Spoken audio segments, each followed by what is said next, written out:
अन्तर्राष्ट्रिय मिडियाहरूले अमेरिकी राष्ट्रपति डोनाल्ड ट्रम्पको खिल्ली किन उडाइरहेका छन् त? के साँच्चै डोनाल्ड ट्रम्प मजाकको पात्र बनेका छन् त आजकल? या यो डोनाल्ड ट्रम्पको चाल हो? या डोनाल्ड ट्रम्प साँच्चै ट्र्यापमा परेका छन् भन्ने विषयमा छोटो अनि प्रष्ट उत्तर दिन्छु। एकैछिन धैर्य गर्नु होला। हुन त डोनाल्ड ट्रम्प चालबाज नै हुन्, तर योचोटि डोनाल्ड ट्रम्प आफ्नै चालमा फसेका छन् के? किन भन्नुहुन्छ भने अहिले आएर डोनाल्ड ट्रम्पले चाल चल्ला चल्दै चाल कति स्टेप चल्ने भन्ने कुरा नै बिर्सिसक्यो। किन भन्नुहुन्छ भने अहिलेसम्म डोनाल्ड ट्रम्पले युद्ध विराम हुन लाग्यो भनेको लगभग 39 पटक भएछ र यो 39 चोटि युद्ध विराम हुनै लाग्यो भनिराख्दाखेरि अमेरिकी सेनाका लगभग 43 वटा जहाज, लडाकु जहाजहरू अनि 1 दर्जन भन्दा बढी चाहिँ डिफेन्स सिस्टम इरानले धुलो बनाइसक्यो। अब तपाईहरुलाई म एउटा कहानी सुनाउँछु के। त्यो कहानी चाहिँ वर्ल्ड कप सुरु हुनुभन्दा केही घण्टा अगाडि, मतलब अस्तिको रातिको हो क्या। ट्रम्पले इरानलाई धम्की दिँदै खार्ग आइल्यान्ड कब्जा गर्छ भनेर चाहिँ धम्की दिए। त्यसपछि इरानबाट त्यसको प्रत्युत्तर आउँछ, यदि अमेरिकाले त्यस्तो दुष्प्रयास गर्यो भनेदेखि चाहिँ कहिले पनि ननिस्किने गरीको दलदलमा चाहिँ हामी अमेरिकालाई फसाइदिन्छौँ। अहिले त डोनाल्ड ट्रम्प मात्रै फसेका छन्, यदि त्यस्तो गल्ती भयो भने पुरै अमेरिका त्यो दलदलमा फस्छ भनेर चाहिँ एउटा चेतावनी आउँछ।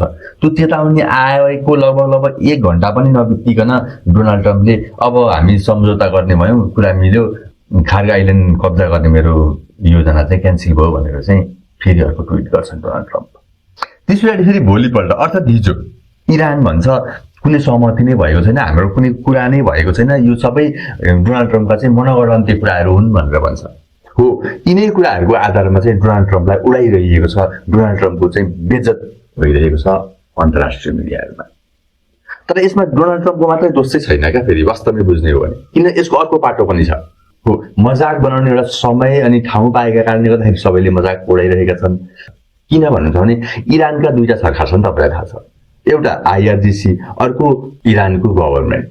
अब डोनाल्ड ट्रम्पको कुरा हुन्छ गभर्नमेन्टसँग, इरानको गभर्नमेन्ट पनि वार्ता गर्न नै चाहन्छ, इरानको गभर्नमेन्ट डोनाल्ड ट्रम्पसँग वार्ता गरि नै रहेको छ, तर एक्सनमा चाहिँ को हुन्छ छ त भन्दाखेरि आईआरजीसी।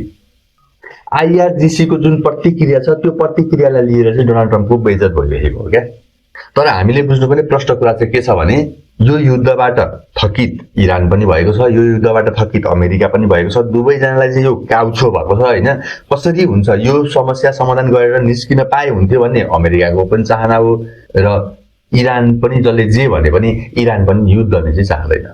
हो, इरानको एउटा समूह युद्ध चाहन्छ, त्यो सधैँ चाहन्छ, त्यो कहिले पनि उले युद्धलाई भयो भन्दैन, मरेर मिटेर सकिँदा पनि भयो भन्दैन, किनकि तपाईले हमासको अवस्था देख्नुभएको छ, हिजबुल्लाहको अवस्था देख्नुभएको छ।